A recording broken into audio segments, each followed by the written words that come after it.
Afternoon, sir. Good afternoon. Good afternoon, Ishita.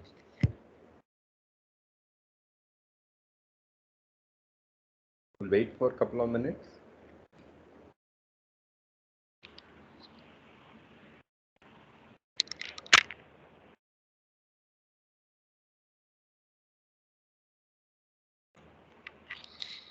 Good afternoon, sir. Yeah.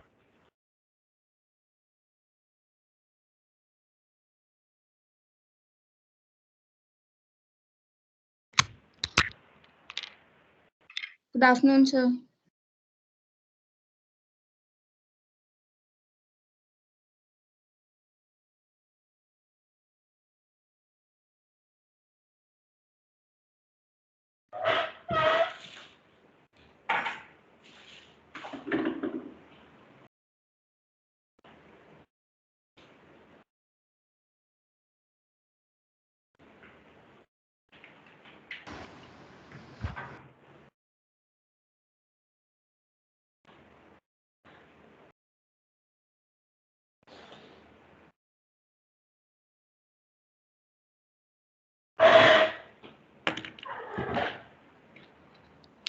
Okay. Good afternoon. Thanks a lot. Um, we will start from where we let off last time. We were talking about working in a team has a lot of advantages, but obviously, I think the team dynamics plays a lot of role, right? Each of us have our own personality. Some people are like, very, very detail oriented, right? They want this to be done this way in this time. And some people are like, okay, somehow we need to get this done, right? So there are always, people who may or may not have the same personality, right? So that is where conflicts arise, right? In a team, you are, likely it's probably not the same every time, but it's likely that conflicts will arise. Okay. Last time I gave you an example when two companies that are competing with each other when they merge, when one company buys another company, when they merge, you're going to have same function, same this thing, but now you now have more people than you actually require them, right? So invariably that will result in conflicts. So quickly we will look at how conflicts can be resolved, then it is in the best interest of the organization to have the employees being loyal to them. So employees are much more loyal than employers. The organization may or may not be loyal. The organization may cut off very ruthlessly when they realize that you are no longer being a value to them. But invariably employees tend to stick to organizations for a long time, and seldom there are a few who would probably jump quickly, and then they realize that it was they find their own niche, right? It takes time. Okay, so employee employer, both of them, we need to have loyalty. Okay, so we'll see a couple of quick videos. Okay, and then we will take it up.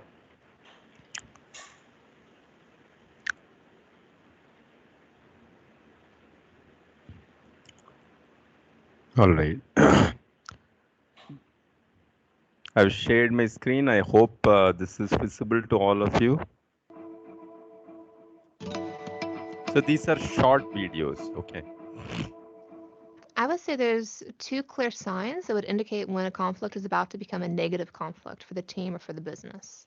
The first sign that a conflict is going to become a negative force in your team is if the emotions are starting to escalate. If people are getting angry, if they're getting upset, this is a sign that the conflict is going to become personal, is going to become distracting from task performance. The second sign that a conflict is going to be destructive for a team is if people are fighting about things that they actually don't really care about or shouldn't be that important. So if you're fighting about something very silly, about what time to meet or who's going to do what, often these types of conflicts are venues for people to fight about bigger issues, be it status concerns, leadership issues, questions of respect. And so if you're fighting about something that it doesn't make sense why this is such a big issue, It often means that your team is in trouble and this is a destructive conflict, and they need to take a step back and figure out what the real issues are and go from there.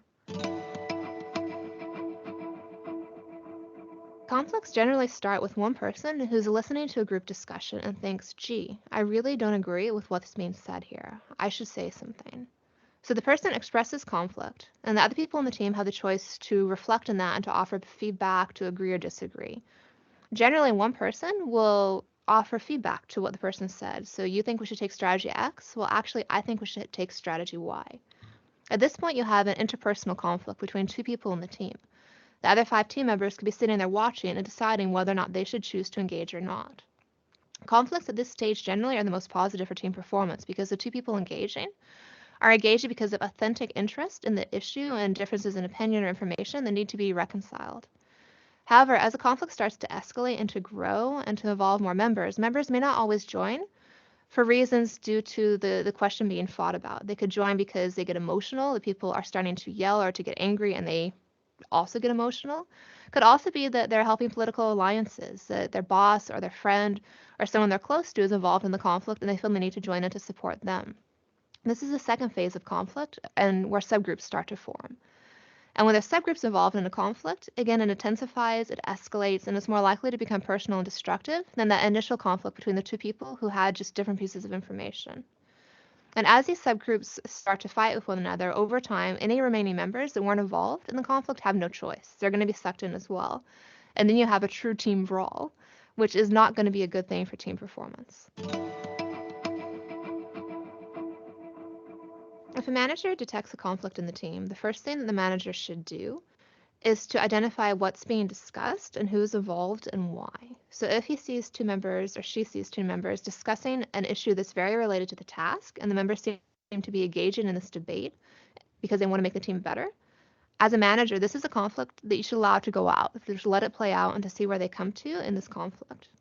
However, if the manager notes that the conflict is personal or emotional or it's about issues that are not so important, such as about the process, this is a conflict that you should cut off and try to resolve offline. Talk to the members individually, try to get them on the same page again. So that would be the first step, is to understand what they're fighting about, what their motivations are, and then to deal with that. So task conflicts, again, are the most productive form of conflict in teams. And there's 3 other forms of conflict that can occur in teams and are generally likely to hurt team performance. These 3 destructive types of conflict in teams are process conflicts, relationship conflicts, and status conflicts. Process conflicts are conflicts about the logistics of day-to-day work in teams, of what time we're going to meet, who's going to do what responsibilities each person should have. These conflicts, interestingly, have been shown to be the most negative form of conflict that can occur in teams. The reason being is that these conflicts often represent underlying issues in the team. That if you're going to fight about roles and responsibilities, it's often because you care about your status or your prestige in the team, but you're unwilling to say that. So then you choose indirectly to choose the best responsibility for yourself to gain prestige over your teammates. This makes these types of conflicts particularly dangerous. Relationship conflicts are another negative form of conflict in teams. Relationship conflicts are about personality clashes, differences in political beliefs, people who just don't get along. These conflicts have always been shown to be negative for team performance and are best avoided if you can. The last type of conflict that's been more recently pointed out in the literature is status conflicts, or conflicts about the relative respect that people have for one another within the team, about the hierarchy, about the rank order. These types of conflicts are especially prevalent in higher level teams in the organizations, or teams where people really care about status and power, so management teams, boards of directors, etc. These conflicts are particularly difficult to work with and often negative for performance because people often don't voice them directly. It's indirect behaviors. It's engaging in process conflicts to claim a choice responsibility to improve your status. It's engaging in relationship conflicts to derogate somebody to again improve your own position. And because these status conflicts are so insidious, they're very difficult to catch and very difficult to resolve. And so if there's any way to get the team on the same page to avoid status issues in the first place, a manager would be well advised to do that. One of the solutions. This is something, virtual teams are something that is very common in the IT industry and IT enabled services industry, ITES industry, right? Because we have people sitting, Infosys, people employed by Infosys, Wipro, they sit all over the globe, and they have these virtual meets. So it is not something that is out of place. Also, I think given the current pandemic, we are meeting. Most of these things are held online. There is no face-to-face interaction, and so it makes you are present in the MS Teams or Zoom, but you actually there? That kind of a question. And many a times, when there is a conflict, people are there just to show up, and they are not giving you constructive criticism. They're not giving you positive feedback. They're just there to be part of the this thing. That is a major problem for an employer. If he finds that his employees are low in morale, they are doing things for the sake of doing things, it becomes very difficult, because each organization sets a goal. In each organization sets a challenge that it needs to meet that goal, and if employees are not happy, or as she said, many a times our feelings are insidious. That means we don't express it outside, but we show it in our work, and that's going to be a major issue. For example, I think this typically happened one of the Asian economies, right? They went to mass produce only one set of, only the right-handed this thing. What should I say? Only the right leg, slippers for the right leg or shoes for the right leg. The left one was missing because the employees were disgruntled. So what they had was mounts and mounts of, these slippers and shoes that were fitting only one leg, not the other one, right? So eventually, I think the people agreed. So the employees, if you look at it, they work. In fact, they overwork. They produced a lot of these, but then it is of no use to the employer. It's of no use to the employee himself, right? By doing something like this, they showed a protest, but then, in the end, this conflict was resolved. So employee In the conflicts literature are that's real. been looked at then is how do you help virtual teams, given the virtual teams have more issues with conflict than face-to-face teams? And one main solution is to make sure that you have a face-to-face kickoff when you start working together with a virtual team. This is really critical to give team members a few days together to get to know one another so they have a context and an understanding of the relationship and of the person. In case they do have a conflict over email or over the phone, they know how to make sense of it and to make the right attributions rather than taking things personally.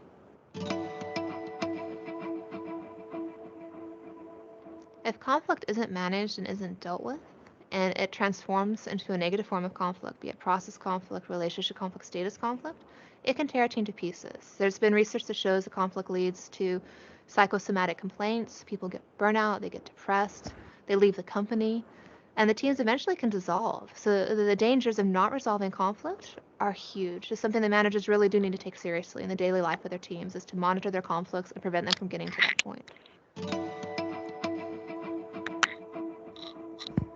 My top 3 tips for managing conflict in an organization include knowing what people are fighting about, why they're fighting, and what are their emotions while they're fighting. So to discuss each of these 3 points in a little bit more detail, first, understand what they're fighting about. What's the topic of the conflict? Is it about the goals of the team, or is it about something that's not likely to help your team so much, such as questions of logistics, interpersonal tensions, status concerns, etc.? So recognize what the topic of the conflict is and make choices accordingly. Secondly, understand the motivations of why people are engaging in conflict. Is what they're fighting about the real issue? Are there issues under the surface that people are trying to indirectly raise in another manner, such as, are they engaging in a process conflict about what time to meet as a way to further their own status position in the team? And to have strategies ready to resolve these underlying issues. So recognize why they're engaging and make sure you deal with the conflict at that level rather than necessarily at the surface level. Finally, to look at the emotions and to monitor the emotions carefully during conflicts. And the minute that members start to become emotional, to be upset, to raise their voices, this conflict is no longer going to be good for performance, and the team needs to take a break. You need to step in and resolve it one-on-one with members individually or find a way out of the situation before it escalates out of control.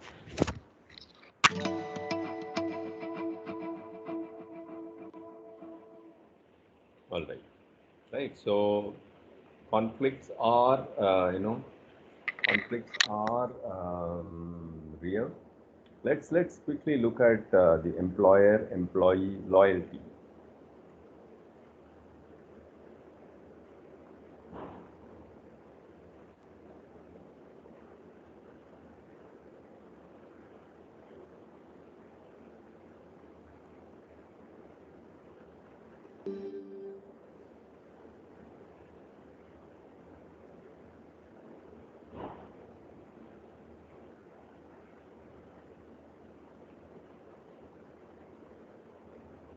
a recent study by Deloitte, the Deloitte 2019 Millennial Survey, it actually showed that millennials now account for a little more than a third of the workforce, which is, as you can imagine, a non-trivial number.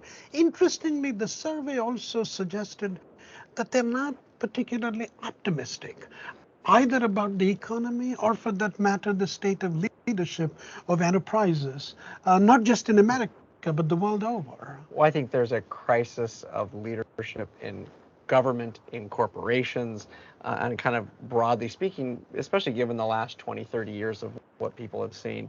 You know, we've seen companies who are using our data against us as opposed to for us. We've seen governments who've lied. And so I think that healthy skepticism is what it is.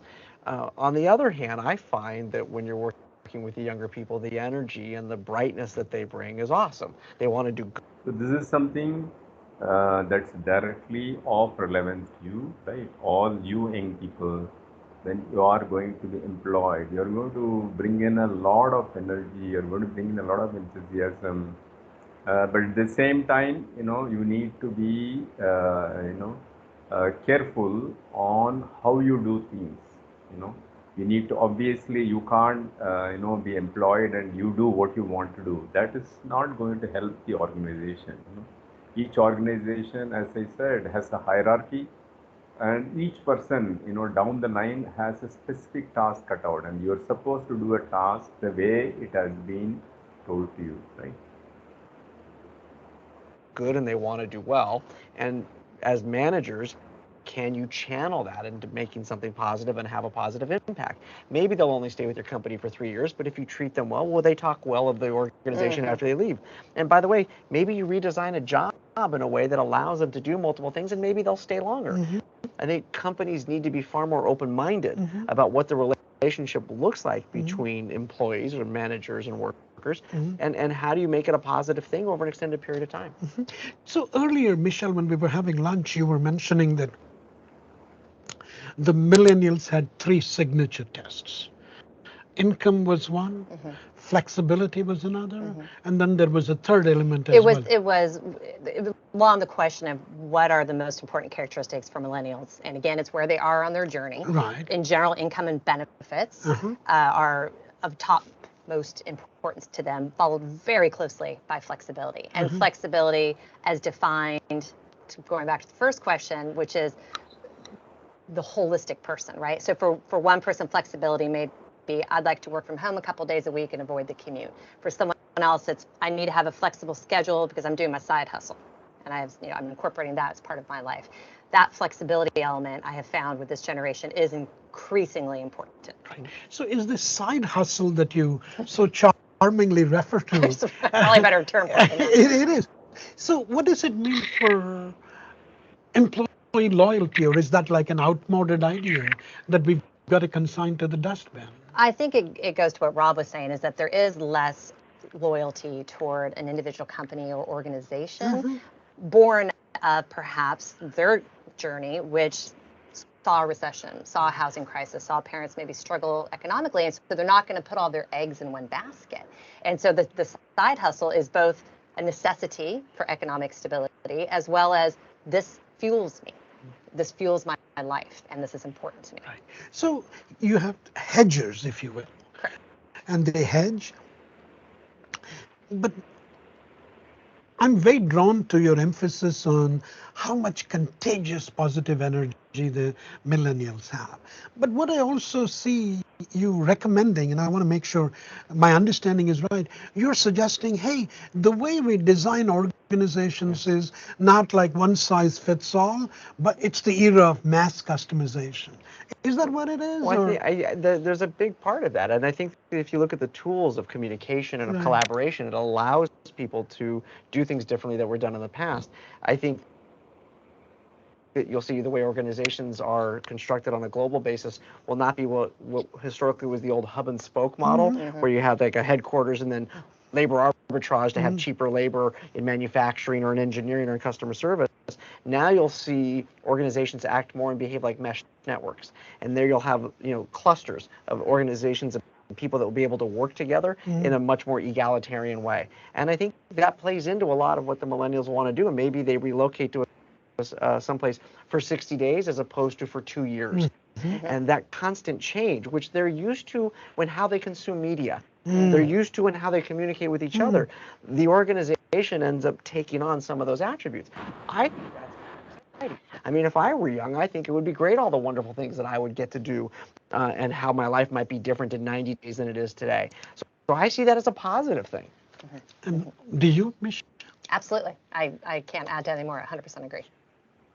Good, right? So the what is expected of you young people, right, has been brought out very clearly in this, right? So each corporation, right, each business entity, it doesn't matter what you are. You may be a small organization, you may be running a big organization. Legally, each entity is supposed to do what is called as corporate social responsibility, or CSR. They are supposed to build the community. There are some very nice examples, beautiful examples of organizations reaching out to the community. They adopt villages. They adopt villages, and the company actually takes care of the certain basic necessities, right? Like providing potable water, making sure that the lights are on at night, right? Even in those remote villages where you may not have the kind of infrastructure that you see in cities. They have these just lighting them, giving them that the sufficient light in the night provides them with a lot of safety. As we all know, I think most of us are in cities, but those of you who have ever gone back to village, you all know the kind of danger that they could be facing. Snakes are just one part of it. You also have so many other things, right? So just providing sufficient light, gives a lot of this thing to the community. Having a free medical camp is another one. Sponsoring a school or sponsoring a class is part of the corporate social responsibility. By law, many years ago, it used to be like mandatory, and whatever was the expenditure that was incurred in the corporate social responsibility could be deducted in your during your income tax for income tax purposes. But they realized that many of the organizations were doing a sloppy job of corporate social responsibility, and they were claiming a lot of tax dollars. Okay, so then many governments all over the world realized that it is better to put it as a legal this thing. So many places have this corporate social responsibility incorporated legally into their charter. So many companies do that. Okay, let's quickly look at the history behind this.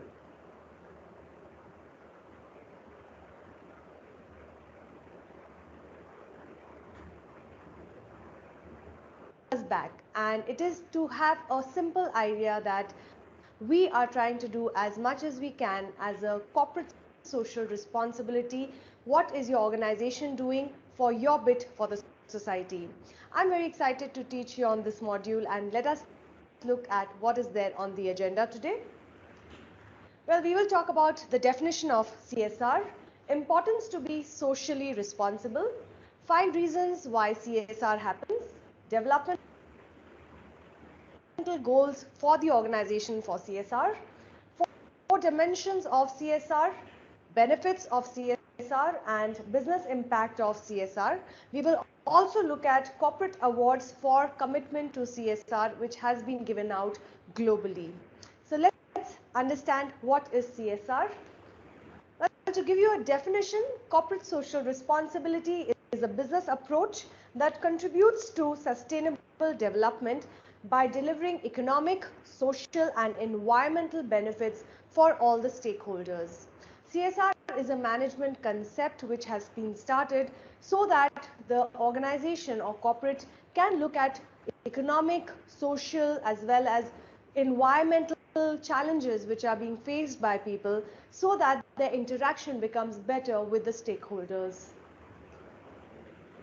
So what is the importance of being socially responsible? Well, a simple fact that social responsibility is important to business because it demonstrates to both the consumers and to the media that the company takes an interest in the wider social issues that have no direct impact on the profit margins.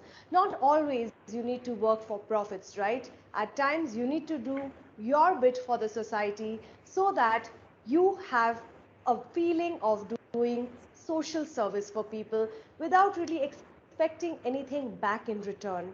So CSR is a beautiful initiative being taken by many corporates, and it's a salute to those corporates for bringing this into their working culture. So let's understand what are the reasons for CSR. Why did it come about? Well, employees demand the company to be socially responsible. Some of the employees have come up to their seniors and managers saying that they need to do their bit for the society as well as the culture. Consumers expect better business practices. It creates a competitive immunity. Well, by competitive immunity, what I'm really saying is that sometimes you need to become immune to the competition all around you.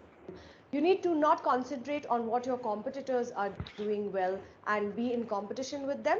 Rather, it's always nice to take a back seat once in a while and do your bit without expecting any kind of, returns personally as well as professionally. Capitalism is evolving, and that's again a reason why CSR is important, and it is a moral imperative. You feel good when you do good for other people, right? So morally, ethically, integrity wise, you feel wholesome and good. Now let's look at the developmental goals for CSR. So basically what we're saying that if, there are different companies and corporates are looking at different reasons or goals, developmental goals, why CSR needs to be introduced.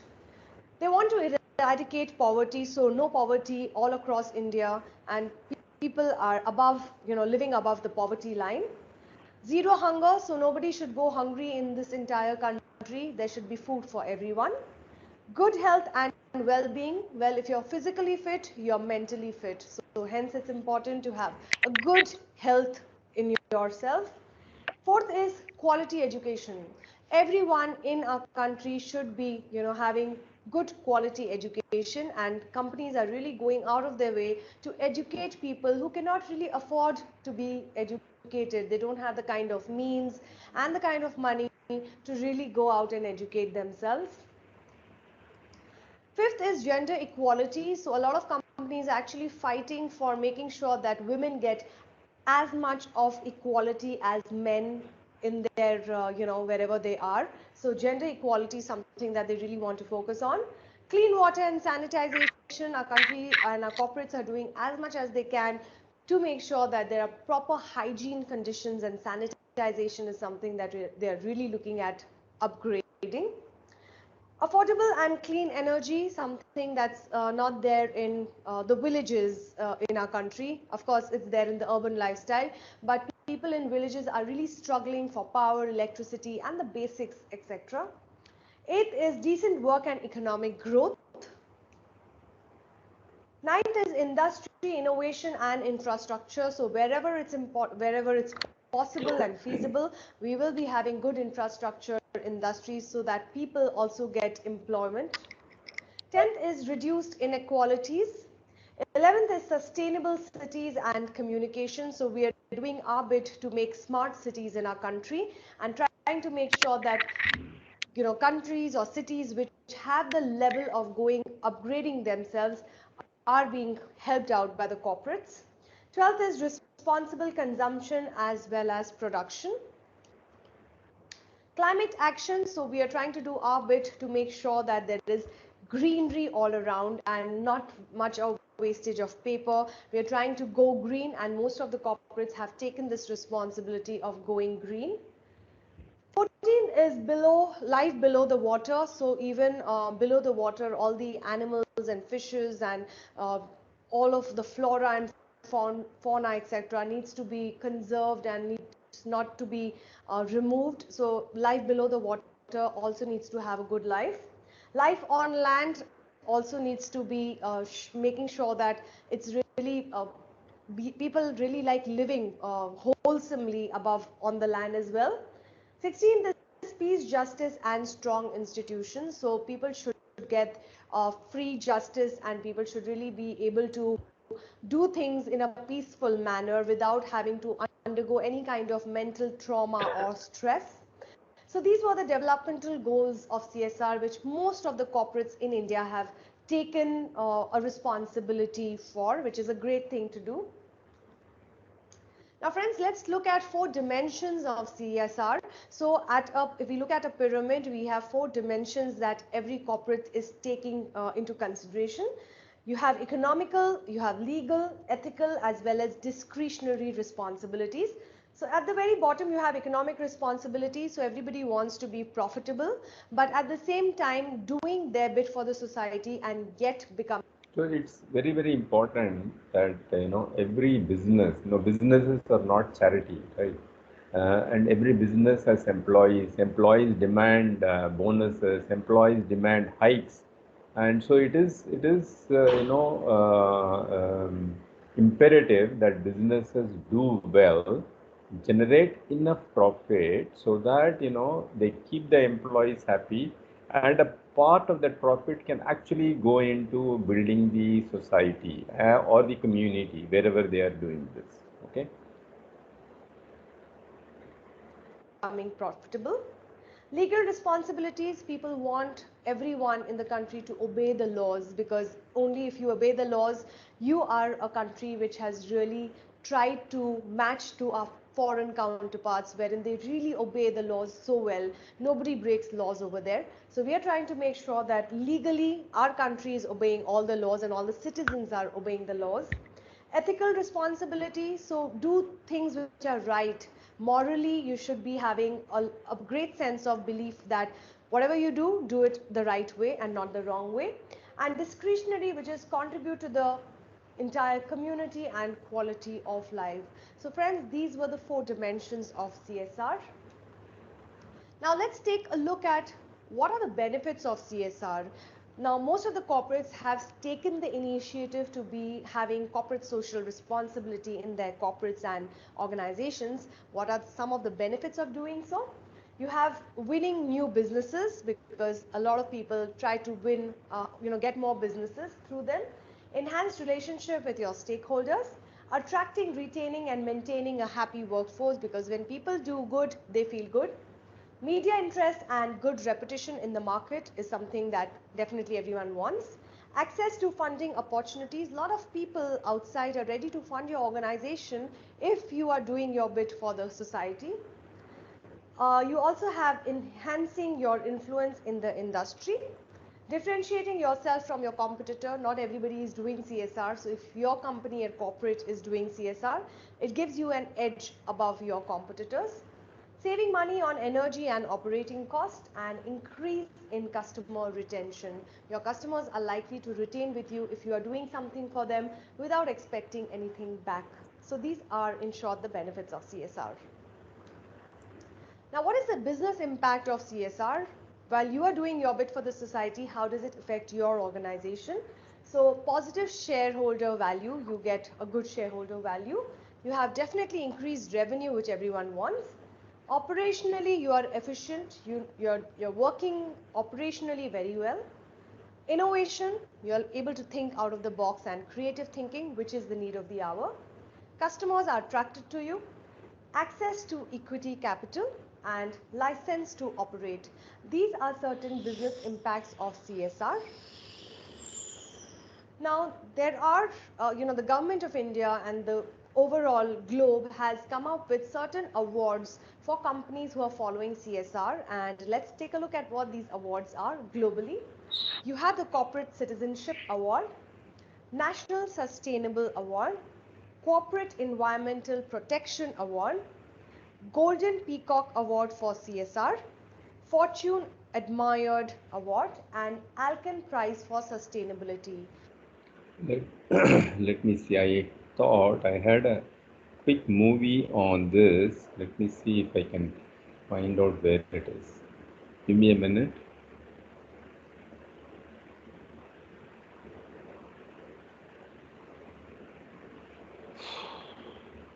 short video of Samsung. They had these lamps, night lamps, okay, and that actually caught the imagination of the world. So, give me a minute. Let me check.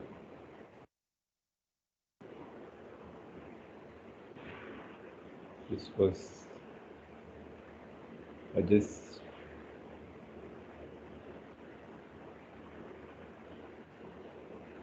short video on this thing.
Okay, I think it's a beautiful this thing. Uh,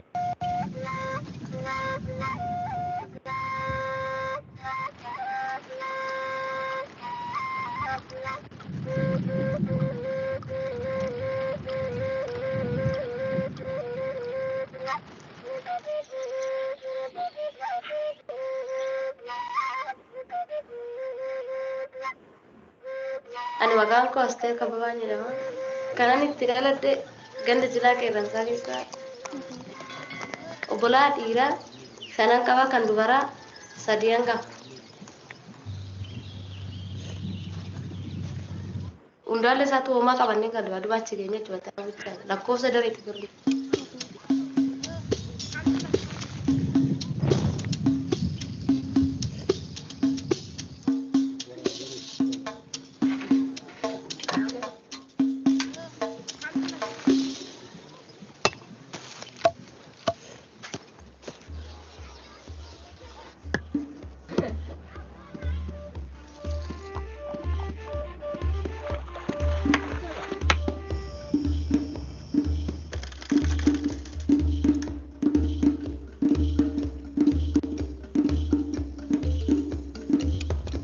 Gimmaasha isaa hundoo damtaan gimmaasha galmaan gaadde.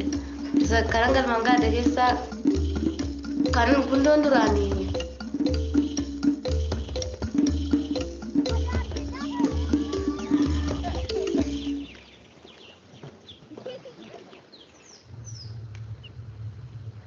birrii 60 70 50 inni garuu dhaabbatan qabu akka bifaa itti mitan amma sofiitti.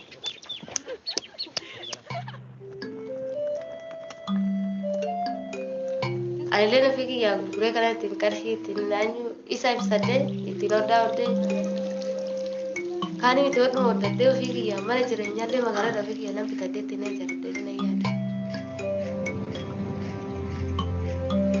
Gimmaashan suuqii ittiin qabatadhee kana gimmaasha achilee fudhadhee gaddeeffadhee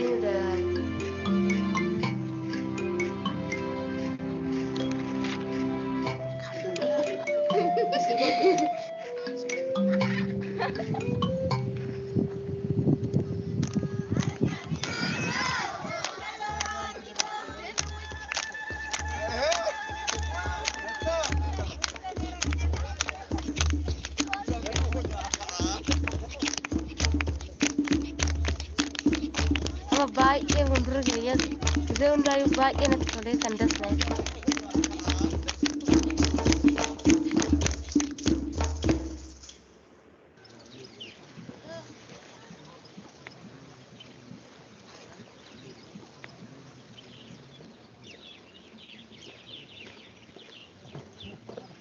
All right. So this just showed, there are many organizations that go out of their way to do all this CSR.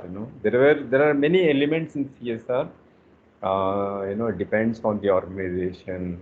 Depending on how much they have done, they are eligible for recognition from international bodies, from national bodies. And obviously it adds to their reputation, right? So given all this, in any organization, there are going to be certain, things that an employee may not like, and especially given the current situation of intense competition, right? When people are trying to garner attention, there are times when people and the management may cut corners, and they may do certain things that are probably not a good thing, right? So there is a mechanism by which you can, tell the. So just this is so dicey, right? You are being an employee, and you realizing that the company is doing something that is not right, and somehow you need to tell the world that there is something wrong here, and so it takes a lot of guts, it takes a lot of courage to do the right thing. It's easy, when a company finds out that the employee knows what they are doing wrong, they will do everything in their power to silence you. Silence you in the sense, they will give you inducements, they will give you, all kinds of coercion to make sure that, you either keep quiet, or, things will be sort of miserable that people have actually been killed, This is something that happened a long time ago in different parts of the world. And no, but once you know that there is something that is terribly wrong, first you need to protect yourself. You need to protect yourself, and then you need to let the whole world know that there is something that's terribly wrong that's happening in this company. Okay. For example, I briefly mentioned about just as we have TCS, and Wipro, we used to have a company called Satyam Info. Okay, this was long time ago. And Satyam Info, TCS, and Infosys were like the three or one of those few companies that are totally into IT in India, and they brought India into the world. So world looked up to India for all the IT related services, right? Information technology related services. It turned out that Satyam was actually doing all kinds of manipulations, right? And some people knew of it. Okay, and this thing came at a fairly advanced stage when the company was about to collapse. People came out, and of course, by then the company had blown, and so people lost jobs. There were so many bad things that happened to people, but that is not always the case. Okay, there was a young brilliant Indian Administrative Service officer, IAS officer by name Manjunath. Okay, he was posted in a certain part of our country, one part of our country, where corruption was so high, so rampant, that he figured out that people are adulterating petrol, right? They were adulterating petrol, and so many terrible things were happening to the consumers. Okay, he brought that out into the public, and in a matter of probably weeks or months, he was killed. I'm sure You all will also be knowing about recent case where a judge was killed. So antisocial elements, they don't seem to be fearing anything. So they silence people this way or that way. Either by inducements they silence people, or they kill people, and this thing happens. Okay, so a lot of terrible things happen. And so right now the governments have what are called as whistle blowing act, which protects the whistleblower. So nobody can identify you in as a person who blew the whistle on the company's this thing. We will probably see a short this thing on this whistleblowing. Very very nervous experience. Okay, very very. It takes a lot of guts to do the right thing. Anyway, this person does it and faces a lot of consequences. Okay, especially this person's experiences from US, and there it's a very heavy this thing responsibility. Nevertheless, this person stuck to the gut feelings and was proved to be right. This little long story, I don't think we will have time, but maybe we'll continue in the this rest of the video in our next class, I guess. This will be very informative for you.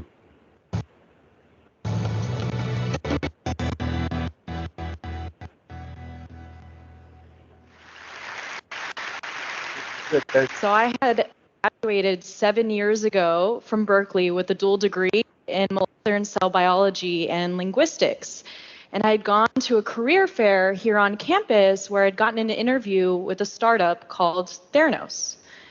And at the time, there wasn't really that much information about the company, but the little that was there was really impressive. Essentially, what the company was doing was creating a medical device where you would be able to run your entire blood panel on a finger stick of blood. So you wouldn't have to get a big needle stuck in your arm in order to get your blood test done. So this was interesting, not only because it was less painful, but also it could potentially open the door to predictive diagnostics.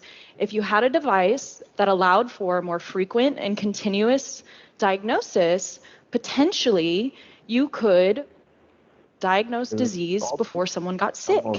And this was confirmed in an interview that the founder, Elizabeth Holmes, had said in the Wall Street Journal. The reality within our healthcare system today is that when someone you care about gets really sick, by the time you found out, it's too late to do anything about it, and it's heartbreaking. This was a moonshot that I really wanted to be a part of, and I really wanted to help build. And there was another reason why I think the story of Elizabeth really appealed to me. So there was a time that someone had said to me, Erica, there are two types of people. There are those that thrive and those that survive. And you, my dear, are a survivor. Before I went to university, I had grown up in a one-bedroom trailer with my 6 family members. And when I told people I wanted to go to Berkeley, they would say, well, I want to be an astronaut, so good luck. And I stuck with it, and I worked hard, and I managed to get in. But honestly, my first year was very challenging. I was the victim of a series of crimes. I was robbed at gunpoint, I was sexually assaulted, and I was sexually assaulted a third time, spurring on very severe panic attacks where I was failing my classes, and I dropped out of school. And at this moment, people had said to me, Erica, maybe you're not cut out for the sciences, maybe you should reconsider doing something else. And I told myself, you know what? If I don't make the cut, I don't make the cut, but I cannot give up on myself, and I'm going to go for this. And even if I'm not the best for it, I'm going to try and make it happen. And luckily, I stuck with it, and I got the degree, and I graduated. Thank you. So when I heard Elizabeth Holmes had dropped out of Stanford at age 19 to start this company, and it was being quite successful, to me, it was a signal of, didn't matter what your background was, as long as you committed to hard work and intelligence, that was enough to make an impact in the world. And this was something for me personally that I had to believe in my life, because it was one of the few anchors that I had that got me through the day. So you can imagine when I received this letter, I was so excited. I was over the moon. This was finally my opportunity to contribute to society, to solve the problems that I had seen in the world. And really, when I thought about Theranos, I really anticipated that this would be the first and the last company that I was going to work for. But I started to notice some problems. So I started off as an entry-level associate in the lab, and we would be sitting in a lab meeting reviewing data to confirm whether the technology worked or not. And we'd get data sets like this, and someone would say to me, well, let's get rid of the outlier and see how that affects the accuracy rate. So what constitutes an outlier here? Which one is the outlier? And the answer is you have no idea. You don't know, right? And deleting a data point is really violating one of the things that I found so beautiful about the scientific process, which it really allows the data to reveal the truth to you. And as tempting as it might be in certain scenarios to place your story on the data to confirm your own narrative, when you do this, it has really bad future consequences. So this, to me, was almost immediately a red flag, and it kind of folded into the next experience and the next red flag that I started to see within the clinical laboratory. So a clinical laboratory is where you actively process patient samples. And so before I would run a patient sample, I would have a sample where I knew what the concentration was. And in this case, it was 0.2 for TPSA, which is an indicator of whether someone has prostate cancer or is at risk of prostate cancer or not. But when I would run it in the Theranos device, it would come out 8.9. And then I'd run it again, and it'd come out 5.1. And I'd run it again, and it'd come out 0.5, which is technically in range. But what do you do in this scenario? What is the accurate answer? And this wasn't an instance that I was seeing just one-off. This was happening nearly every day across so many different tests. And mind you, this is for a sample where I know what the concentration is. What happens when I don't know what the concentration is? Like with a patient sample, how am I supposed to trust what the result is at that point? So this led to sort of the last and final red flag for me. And this is when we were doing testing in order to confirm and certify whether we could continue processing patient samples. So what regulators will do is they'll give you a sample and they'll say, run this sample, just like the quality control, through your normal workflow, how you normally test on patients. And then give us the results, and we will tell you, do you pass or do you fail? So because we were seeing so many issues with the Theranos device that was actively being used to test on patients, what we had done is we had taken the sample and we had run it through an FDA-approved machine, and we had run it through the Theranos device. And guess what happened? We got two very, very different results. So what do you think they did in this scenario?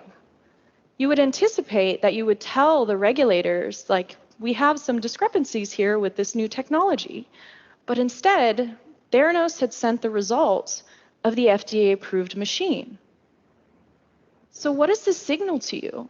This signals to you that even within your own organization, you don't trust the results that your technology. Okay, so so it doesn't matter, when it is unethical, it is unethical, and corporates anywhere in the world will go out of their way, do unethical things. As I said, these days it has become intensely competitive. Theranos was in competition with several other companies that were trying to do this handheld device, for diagnostics. Okay, and so there is a lot of money involved, a lot of reputation involved, and whoever does the first thing, successfully, they are going to milk, the market to their advantage. Okay, so they tried their best. Okay, I mean, this employee had the courage and guts to do what was right. Okay, I just leave it to you people if you were to be in her shoes, having experienced what she had experienced, right, in the campus, physical assault, right, so many different kinds of trauma, but still she had the guts to stand up, and what would you do, under those similar kind of circumstances? You can think about it. We will continue with this in our next class. All right. Any questions?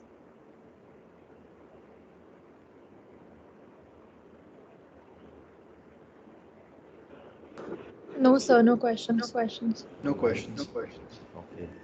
All right. So if there are no questions, then we'll meet in our next class and we'll continue our journey on, how to do whistleblowing, what is a whistleblower, how to do whistleblowing, and other things. Okay. Thank you so much. Thank you, sir.